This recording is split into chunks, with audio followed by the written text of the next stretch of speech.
여러분들 제가 감기에 걸렸습니다. 엊그저께 불장난 하다가 계속 연기를 쐬고 목이 컬컬하더니 드디어 좀 목감기가 걸린 것 같아요. 어쨌든 뭐 심한 건 아니니까 큰 염려는 하시지 않으셔도 되고요. 자, 오늘은 여러분들이 모르는 은밀한 사실을 하나 좀 털어볼까 합니다. 물론 아시는 분들도 있겠지만 모르시는 분들이 더 많을 거라는 입장에서 이야기를 한번 시작해 보려고 합니다. 자, 오늘 이야기를 꺼내기 앞서서 불과 몇 달 전이었죠. 이때 올라온 하나의 뉴스가 있습니다. 이 뉴스의 내용을 여러분들에게 발췌해서 설명을 해드려야지 이 이야기가 시작이 될 수가 있습니다. 이름하여서 머큐리 프로젝트죠. 방금 말씀드린 머큐리 프로젝트라는 것이 뭐냐면은 바로 행동 주류 과학자들, 그러니까 우리가 TV에서 자주 보게 되는 그런 과학자들을 앞세워서 대중의 올바른 의료 정보를 보여주기 위함, 그리고 잘못된 의료 정보들을 철저히 검열하겠다, 뭐 이런 것들인데, 이런 걸 통해서 대중들이 안심하고 백신을 맞을 수 있는 환경을 조성하는 그 목적을 둔 것이 바로 고대 로마의 신, 그 머큐리의 이름을 내세워서 만들어낸 그러한 프로젝트이죠. 자, 이 프로젝트의 가장 핵심의 중심에 있는 곳은 바로 록펠러 재단이고, 이 록펠러 재단과 적극적으로 함께 협력했던 곳이 다름 아닌 조지 소로스가 운영하고 있었던 오픈 소사이어티입니다. 자, 방금 말씀드린 록펠러 재단과 오픈 소사이어티, 사실 이 둘의 관계는 더 이상 공공연한 비밀도 아니죠. 모두가 거의 알고 있는 관계이기도 하고요. 그런데 비밀은 바로 지금부터 시작이 됩니다. 방금 말씀드린 저 두 재단 뒤에서 조용히 움직이고 있었던 또 하나의 집단들이 있습니다. 바로 그 집단들의 이름이 굿클럽이라는 집단입니다. 이 굿클럽은 억망정자들, 그것도 초유의 억망정자들의 이 비영리 단체의 명칭인데, 보헤미안 클럽과 빌드버그의 사교 모임과는 언뜻 비슷해 보이긴 하지만 엄청나게 그 목적이 다릅니다.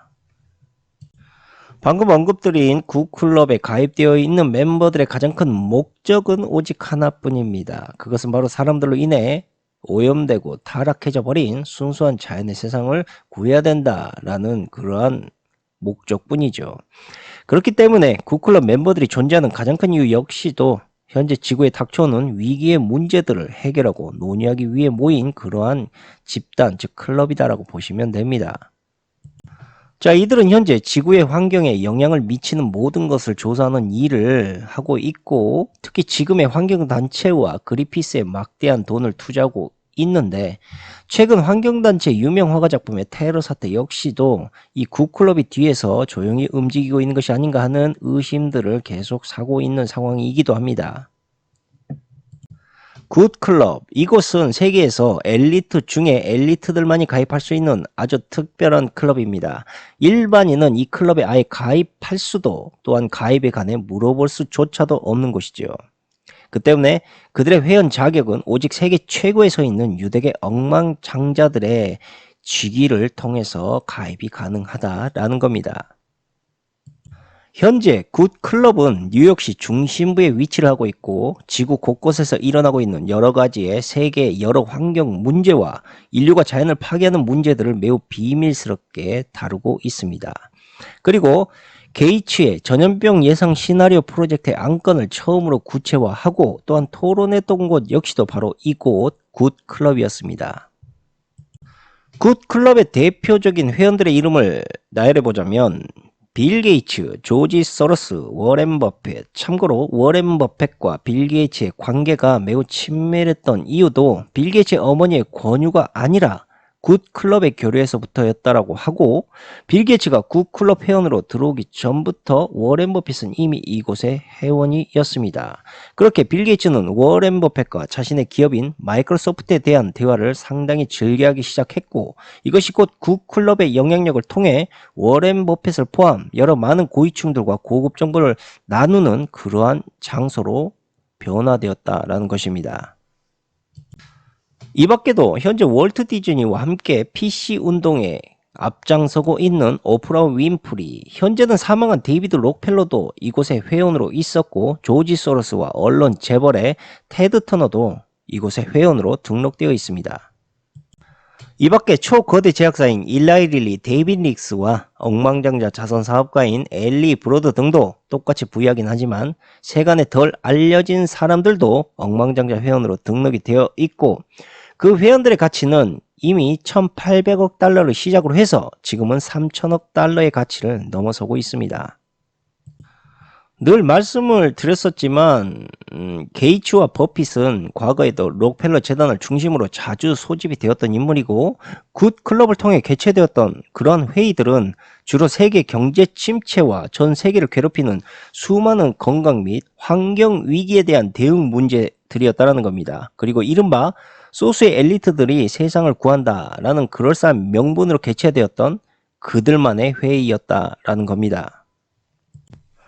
하지만 애석하게도 그들의 은밀한 놀이터, 즉 굿클럽의 파티는 한 아일랜드계 기자를 통해서 일파만파 온라인상에서 폭로가 되기 시작했고, 이러한 굿클럽의 비밀 정보를 이용해서 트럼프는 딥스의 정체를 대중들에게 폭로하기 시작했던 것입니다. 그리고 그들의 자선 행위를 이용해 전 세계 정치와 사회가 움직이는 여러 가지 모순들을 여러분들이 그때부터 깨닫기 시작했던 것입니다.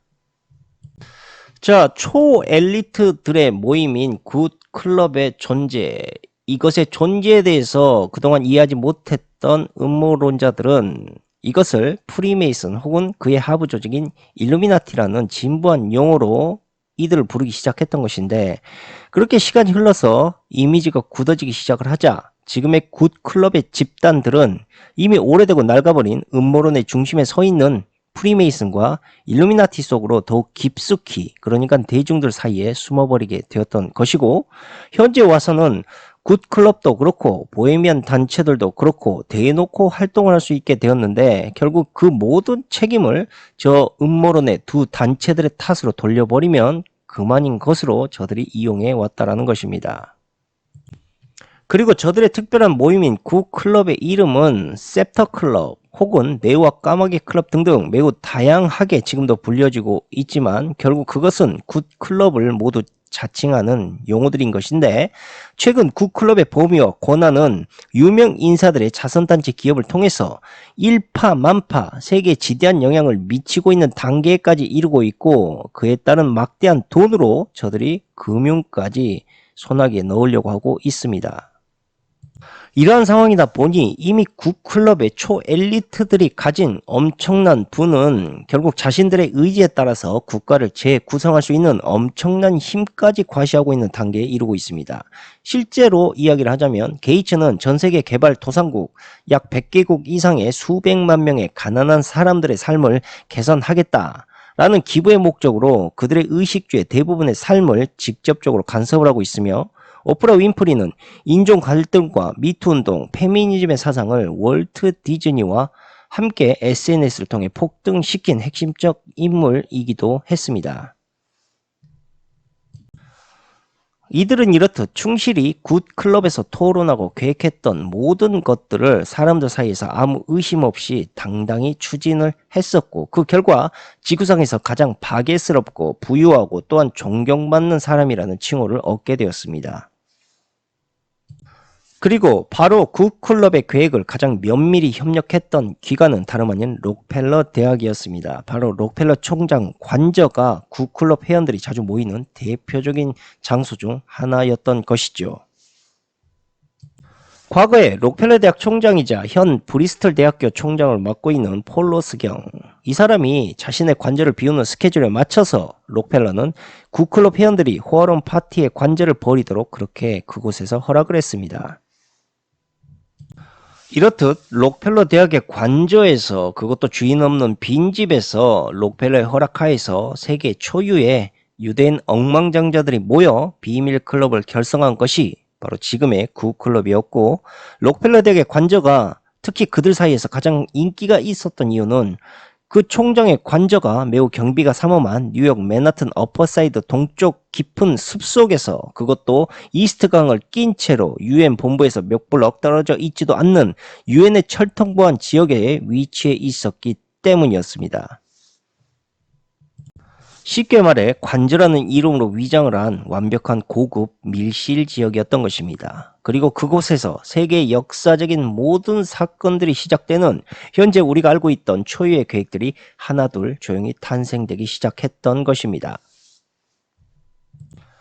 보통 굿클럽의 억만장자들이 토론을 하는 시간은 대략 6시간 전으로 주로 세계에 직면한 위기에 대해서 토론을 하고 있었고, 토론이 끝나면 철저하게 비밀의 밀실 같은 그곳 관저에서 그들만의 은밀한 파티를 벌였다라는 것입니다.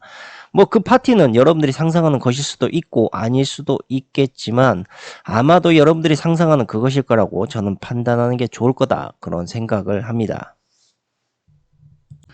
말씀드린 굿클럽은 일명 작은 유엔이라고 불리기도 했는데, 그 이유가 말 그대로 억만장자들의 유대인들이 온 세상의 문제들을 모두 자신들의 손으로 해결하겠다라고 모인 그러한 클럽이었기 때문입니다. 굳이 비유를 하자면 소위 말하는 어벤져스의 영웅, 세계를 구한다라는 그런 취지, 즉 그 영화와 매우 비슷한 그러한 상황이다라고 보시면 쉽다, 그렇게 생각해도 되실 것 같습니다. 아무튼 이들은 토론을 시작하게 되면 각자 15분 동안 말할 수 있는 권한을 가지게 되고, 주제는 주로 교육, 정부 개혁, 경제 위기, 인구 과잉, 그리고 질병, 기후변화, 그리고 리셋 의제와 같은 세계적인 여러 문제에 중점을 두고 이야기를 합니다. 이 클럽의 대부분의 안건들은 막대한 부를 기초로 일단 추진을 하고 있는 것이고, 마음먹기에 따라서는 자신들의 돈으로 국가까지 주무를 수 있는 거대한 힘을 저들은 과시를 하고 있습니다. 이들의 자산은 웬만한 국가들의 복지 예산을 훨씬 뛰어넘는 것은 물론이고, 심지어 가디언즈는 이 같은 현상을 보고 자선 사업을 가장한 자본주의 파티라는 용어까지 만들어냈을 정도로 엄청난 영향력을 행사했습니다. 한마디로 그들만의 자본주의 파티 토론의 결과들을 여러분들에게 있는 그대로 말씀드리자면, 현재 뉴스나 미디어에서 우리에게 보여주고 있는, 그러니까 여실히 보여주고 있는 기후변화나 4차 산업, 전염병 사태 같은 이런 깨림직한 명제들이 바로 그들만의 파티인 굿클럽의 안건회의에서 모두 흘러나온 결과물이다라고 보시면 됩니다. 그들 중에서도 굿클럽 VIP 회원이라고 불리고 있는 게이츠는 굿클럽 회담에서 자신의 일생 프로젝트 중 하나인 전세계 백신 접종을 위한 글로벌 연합의 공동체 단합의 필요성을 이 당시 주장을 했고, 게이츠 재단의 300억 달러의 어마어마한 운영자금 아래에서 움직이고 있는 WHO는 그의 지혜로 인해 전염병 사태에 따른 다량의 사망자들을 미연에 예방할 수 있게 되었다라고 미디어에서 강력히 어필을 하고 있습니다. 하지만 진실은 차마 언론에서 제대로 불거나오지도 못한 채 모두 어둠 속에서 조용히 묻혀버렸을 뿐입니다. 소로스 재단 역시 굿클럽 의제를 통해 구소련 블록 전역의 민주적 기관과 독립 언론을 설립한다라는 그런 명분을 시작으로 현재 우크라이나를 위한 우크라 펀드까지 그 마술을 뻗치고 있습니다. 그동안 소로스 재단은 러시아와 우크라이나의 민감한 역사적 갈등을 이용해서 자신들의 언론과 민주주의라는 그럴싸한 명분 뒤에서 그들의 갈등을 은밀히 부추기고 있었던 그러한 재단이었고, 그것이 전쟁의 씨앗이 되었다라고 말하는 이들도 현재 적지 않습니다.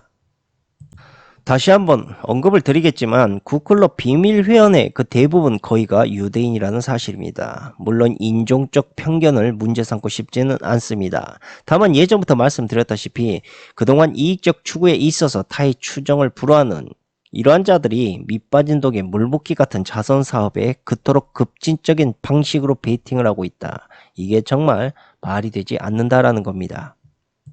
하지만 그러함에도 불구하고 자선 사업을 이들은 계속적으로 강행을 하고 있다. 그렇다면 가장 명료한 이유는 단 하나뿐입니다.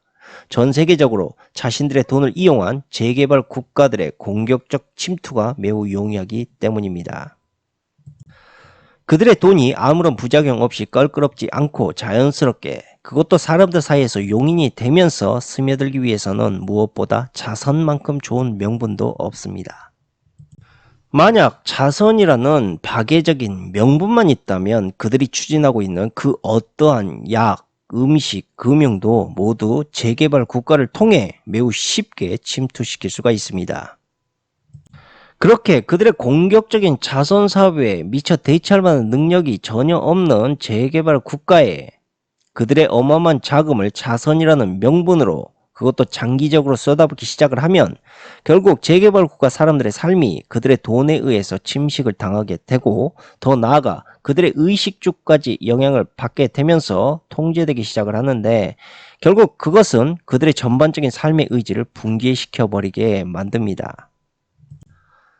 한마디로 자선을 가장한 투자는 결국 매번 이들이 계획적으로 터뜨리는 굵직한 세계적 사태를 걸맞게 이용할 수 있게 만들어주고 투자 대비 벌어들이는 수익은 결국에 가서는 투자금보다 수백, 수천 배의 자산으로 다시 돌아오게 되는 그런 원리로 되어 있습니다. 바로 이러한 원리가 누군가는 하루에 50억씩 혹은 100억씩의 엄청난 기부를 한다고 해도 오히려 자산이 줄지 않고 자꾸 늘어나고 있는 그러한 가장 큰 이유입니다. 현재 지금의 억만장자의 엘리트들이 자신들의 굿클럽을 통해 기부를 명목하는 그 진짜 목적은 바로 미 개척지의 개발권과 그 자원을 가져오는 것입니다. 그들이 기부라는 명목으로 투자하고 있는 아프리카와 그 외 전역에서 그들의 돈에 의해 의존하는 국민들은 점점 늘어나고 있고 100개국 이상이 넘는 빈곤국가가 그들의 돈의 의존을 받기 위해 그들 국가가 가진 거의 모든 것을 토해내는 일이 반복적으로 일어나고 있습니다. 한 거대한 국가를 빠르게 몰락시켰던 중국의 아편 전쟁을 기억하고 계실지 모르겠습니다. 결국 국민의 자립심을 파괴하고 의존성과 나태함을 만들어내어서 국가 전체를 몰락시키는 것.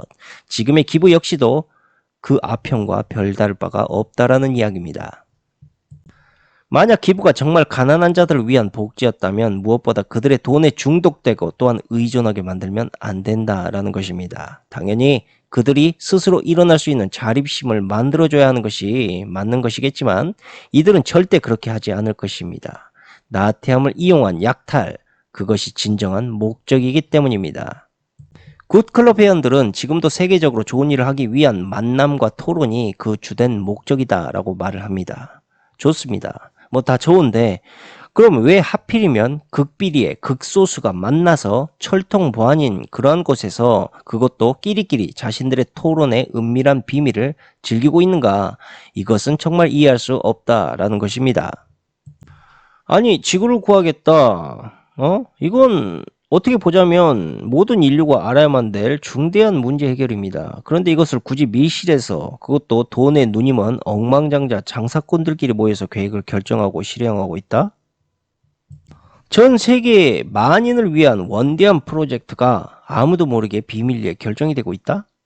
아니 이거 빌드버그 회담도 그렇고 왜 그렇게 굳이 진행을 해야 됩니까? 대중들이 알아야 하는 정의롭고 좋은 거는 오히려 자신있게 당당히 알려야 되는 게 맞지 않을까라고 저는 생각을 합니다. 자, 끝으로 게이츠는 현재도 유대 언론의 거의 모든 언론사와 언론인 협회, 언론 교육 기관에 돈을 후원을 하고 있습니다. 그리고 그의 돈이 미치지 않은 곳이 없을 정도로 엄청나게 이게 후원이 되고 있죠. 쉽게 말해 지금도 그의 돈에 흐름대로 그의 입맛대로 모든 언론과 미디어가 움직이고 있다라고 봐도 무방하다라는 것입니다. 이뿐 아닙니다. 록펠러 재단을 중심으로 이 천문학적인 기부금 그 대부분이 재개발국가의 질병퇴치라는 명분으로 글로벌 제약회사로 흘러가고 있지만 여전히 그들은 굶고 있고 또한 재개발국가의 질병퇴치 역시 나아지고 있지 않습니다. 이렇듯 우리가 기부를 통해 투자되고 있는 돈들과 그 밖에 여러 가지 것들이 이렇게 수혈이 되어가고 있습니다. 아무튼 이야기가 너무 길어졌는데 그들의 이러한 비밀 토론이 하루속히 밝혀져서 세상의 진실이 밝혀졌으면 하는 바람이고 이 프리메와 뭐 프리맨지 일루민지 일루난지 뭐 유튜브에서는 이미 다 떠들어대고 있는 뭐 더 이상 비밀 같지도 않은 이런 비밀에 여러분들이 빠져있지들 말고 이 음모론 뒤에 숨어있는 은밀한 그들만의 검은 비밀 클럽의 모임들이 실제로 존재하고 있고 그것을 통해서 이들이 돈을 모으고 힘을 모아서 전 세계를 움직이고 있다라는 것을 여러분들이 분명히 알고 계시면서 오늘 방송은 여기에서 마치도록 하겠습니다. 감사합니다.